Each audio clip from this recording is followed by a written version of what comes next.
Este aqui também é um exercício bastante pedido em vestibulares ou mesmo no Enem.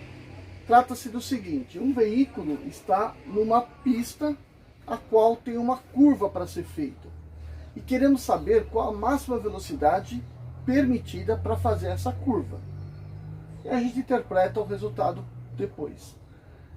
Aqui está dado o valor da massa do carro de 1000 kg, mas tanto faz se ele tem 1000, 2000, 3000 kg.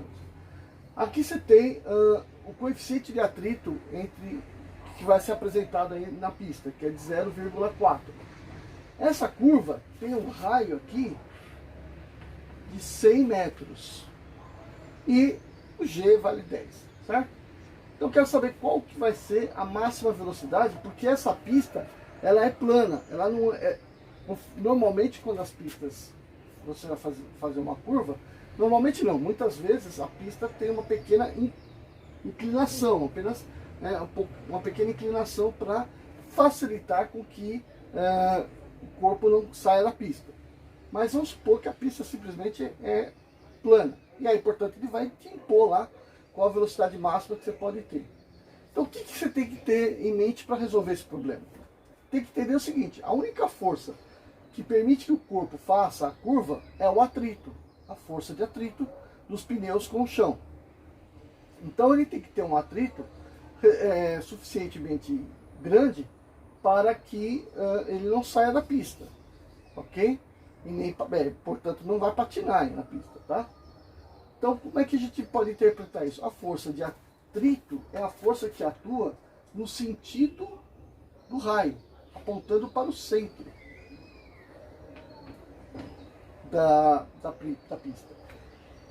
E essa força centrípeta tem que fazer o quê? Segurar a tendência do corpo a manter o seu estado de movimento, a inércia do corpo, que seria a tal da força centrífuga para cá. Como a força centrífuga ela é fictícia, né? Então existe mesmo a força centrípeta. E ela vai ser quem? Vai ser a força de atrito. Portanto, como é que é a força de atrito? Mi vezes a normal, que é igual ao peso, já que não tem inclinação na pista. Vai ser igual à força centrípeta. Como é que eu calculo a força centrípeta? Massa vezes aceleração centrípeta. A aceleração centrípeta, ela tem módulo igual velocidade ao quadrado dividido pelo raio. Ok? Então, como eu falei, tanto faz se ele fosse 1000 ou 2000 kg, né? Nesse caso aqui, a gente pode cortar a massa. O R está dividindo aqui, né? Tem que ser multiplicado. Então, velocidade vai ser mi vezes G vezes o raio. E aí eu tiro raiz quadrada. Ok? Então a velocidade vai ser raiz de mi, que é 0,4, vezes o G, que é 10, vezes o raio, que é 100. Portanto, 4.400, raiz de 400, 20 metros por segundo. Ou seja, 72 km por hora. Então vai ter a placa lá, velocidade máxima 72 km por hora, ok? Já volto já com outro exemplo. Um exercício parecido com o anterior é um outro que caiu no Enem, que dizia o seguinte: havia um projeto de instalar um trem-bala ligando a cidade de São Paulo à cidade do Rio de Janeiro. E aí apareceu alguns desafios dessa construção. Até hoje, né, isso aí ficou só no papel do projeto. A distância entre São Paulo e Rio, de 430 quilômetros, a serem percorridos em 1 hora e 25 minutos. Ok? Tá. O grande desafio é que a aceleração centrípeta, que vai aparecer exatamente quando o trem sai da condição de movimento retilíneo uniforme e faz uma pequena curva. Então essa pequena curva vai ter uma aceleração centrípeta. E aí, portanto, essa aceleração centrípeta, para que o corpo humano, né, supostamente sentado dentro do trem, não sofra nenhuma lesão, é da ordem de 1/10 da aceleração da gravidade. ou seja, de um metro por segundo ao quadrado. Então esse é um desafio. A pergunta é, qual deve ser o raio de curvatura do trilho, né, raio de curvatura que vai ter na trajetória, para que tenha-se essa aceleração, ok? Então, para isso, você tem que saber qual a velocidade que vai estar o trem.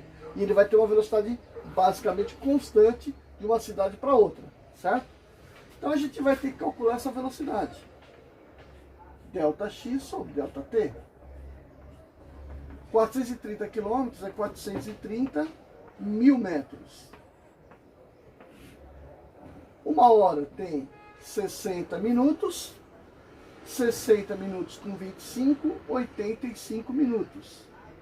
Vezes 60 segundos por minuto. Aí você divide isto, e você vai chegar em 79 metros por segundo. Ou seja, aproximadamente 80. Certo? Aproximadamente 80 metros por segundo. Você sabe que a aceleração centrípeta é v ao quadrado sobre r. Portanto, o raio vai ser v quadrado sobre a. Aqui vai ser 1, certo? 1 metro por segundo ao quadrado. Então, o raio é velocidade ao quadrado sobre 1